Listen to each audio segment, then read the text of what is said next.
Now that we've got all these female header pins and male header pins all soldered up, we can actually remove the microcontroller if we have to, although it's on there pretty darn good now.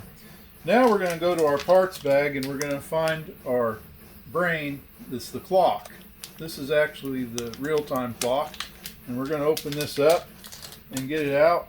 And the pins on this darn thing are bent, and I don't like it that way, so what I do is I take and grab them with the plier and I straighten them up nice and straight like that, where I can put my real-time clock on the board the way I intended to. I wish they would sell these without the pins on them, and that way we could do them how we wanted.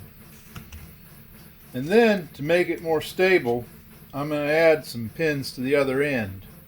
So I'm going to take and put a little bit of the male pins on there, and then I'm going to work this thing into his socket. And he's kind of a little close to this plug, which may make him a challenge to get in there, but you can do it. And then we'll put the other set of pins in their holes,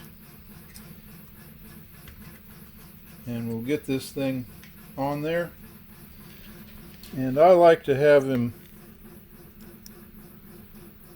a little bit level if you can. It's not the end of the world if you happen to solder him on crooked. He'll still work,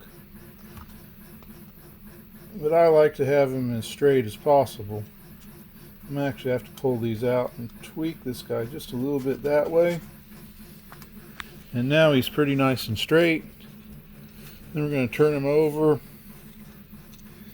and we actually can push him all the way down like that, and it's not the end of the world or a sin to mount him all the way flush, or you can stand him up higher if you want to.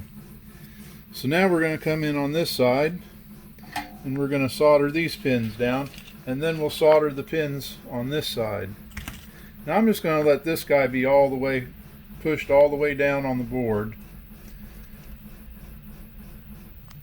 because he can.